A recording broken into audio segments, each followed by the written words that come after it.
In November of 1910, a private railroad car was drawn up to an unfrequented platform at a terminal in Hoboken, New Jersey. The men who boarded it did not arrive together. They came one at a time, quietly, at intervals, so that no one watching the platform would connect them to each other. They carried hunting gear as cover, and when they boarded, they did something that none of them, in their ordinary lives, ever had reason to do. They dropped their last names. For the duration of the journey, they would use only first names, or code names, so that the porters and the staff who served them on the train would have no idea who they were. The men on that train represented, between them, approximately 1/4 of the entire wealth of the world. They were partners of J.P. Morgan, representatives of the Rockefeller financial interests, an official of the United States Treasury Department, the president of the National City Bank of New York, and a German-born banker representing Kuhn, Loeb and Company. The reason they needed code names was not paranoia. It was because if anyone had seen them together, boarding a private car in the middle of the night, the question of what they were doing would have been unanswerable in any way that would not have immediately ended what they were about to attempt.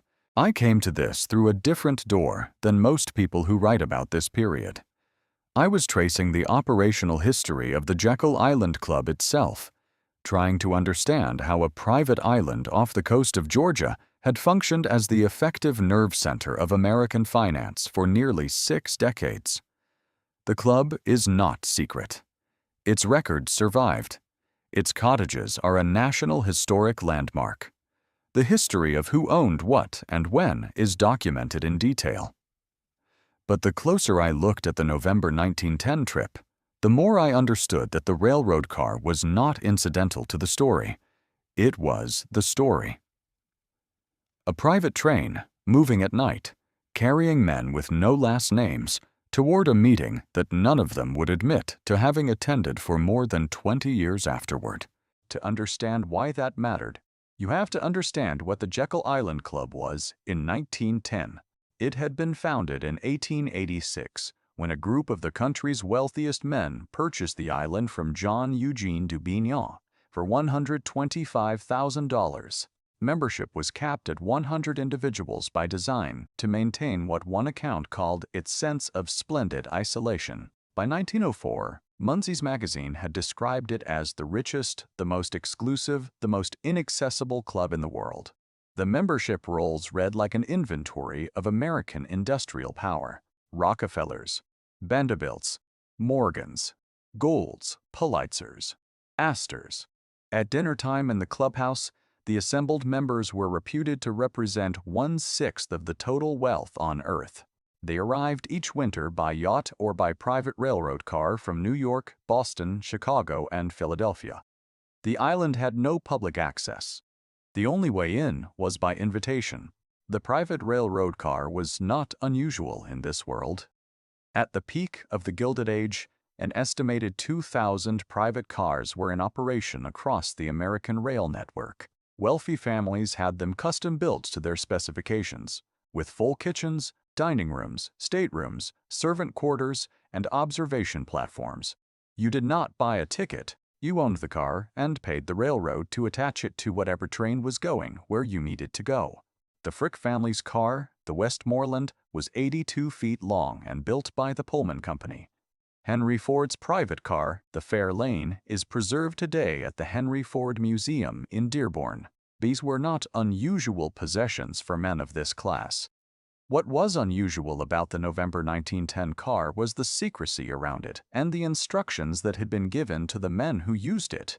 Senator Nelson Aldrich, the chair of the Senate Finance Committee and the primary organizer of the trip, had told each man to arrive at the Hoboken platform separately, to bring hunting gear, and to tell no one where they were going. The destination was Jekyll Island. The cover story was a duck hunting trip. The actual purpose was to spend a week in the club's facilities, locked away from any outside contact, writing a plan to reform the American banking system. Aldrich had spent 2 years studying banking reform, had traveled to Europe to meet with central bankers, and had concluded that the United States needed a central bank.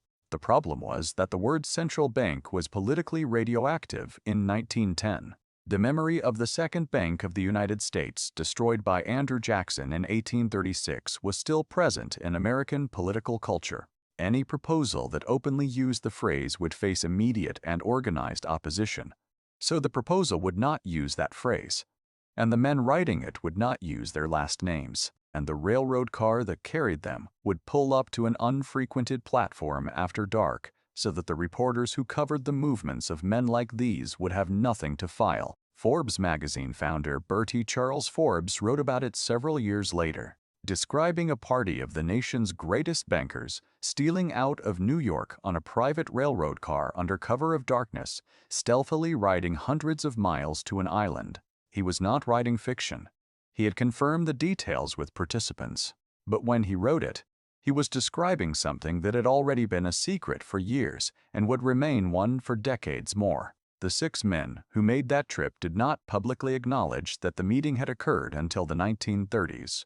For more than 20 years, the Jekyll Island Conference was officially a duck hunting trip. The plan they produced on the island was presented to Congress not as the output of a private gathering of Wall Street bankers, but as the considered recommendation of the National Monetary Commission, a body with official standing and a public mandate.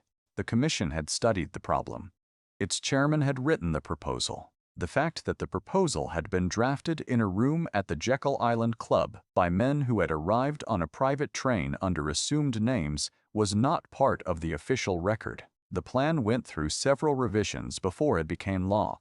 It was opposed, reshaped, and eventually passed as the Federal Reserve Act in December of 1913. 3 years after the Jekyll Island meeting, Woodrow Wilson signed it. It created the Federal Reserve System, the central banking structure that has governed American monetary policy ever since. The men who wrote the original draft on Jekyll Island did not all get what they wanted in the final version.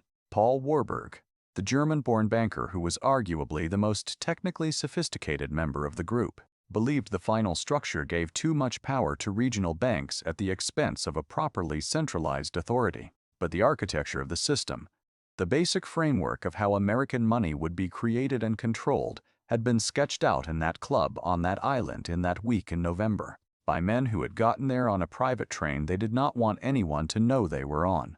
There is a man in this story who deserves more attention than he usually receives.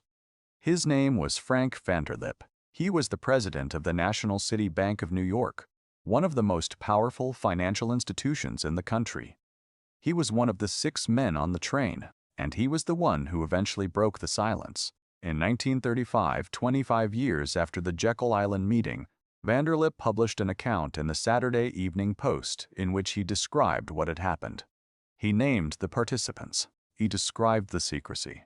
He explained why the last names had been dropped and why the hunting cover story had been necessary. He wrote that they had been as secretive, indeed as furtive, as any conspirators. He did not use the word conspiracy to describe what they had done. He used it to describe how it had looked and how it had felt. The question Vanderlip's account raises, and that the official history of the Federal Reserve has never quite resolved, is a simple one.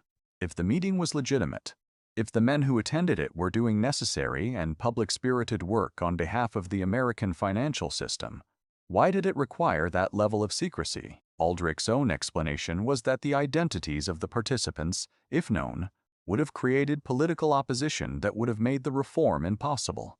Which is true, and which is also an acknowledgement that the reform could not have survived public scrutiny of who was writing it. That is not a defense of secrecy. It is a description of why the secrecy was considered necessary. Those are different things. The Jekyll Island Club records that survived are available to researchers. The clubhouse is a hotel today. The cottages are a National Historic Landmark open to visitors. The Federal Reserve History website, a publication of the Federal Reserve System itself, carries a detailed account of the November 1910 meeting, naming the participants and describing the secrecy. The Saturday Evening Post article by Vanderlip from 1935 is in the archive. The Forbes account is documented. The private railroad car that carried 6 men with no last names to an island off the coast of Georgia on a November night in 1910 is not a conspiracy theory. It is a matter of public record that the participants themselves eventually confirm. What the record does not contain is a satisfactory answer to the question that Vanderlip's account implicitly poses: a quarter of the world's wealth moving at night under assumed names toward a meeting that would remain secret for a generation, to write a document that would reshape how every American interacted with money for the next century and beyond. The plan was legitimate, the secrecy was deliberate, and the private railroad car that made it possible is still sitting in the documented history of American finance, exactly where it was left, waiting for someone to ask why it needed to be that quiet. The archive is open. The record survived. And somewhere between the duck hunting cover story and the Federal Reserve Act of 1913 is the actual history of how the most consequential financial institution in American history came to exist, written by men who made sure, for as long as they could, that no one would know their names.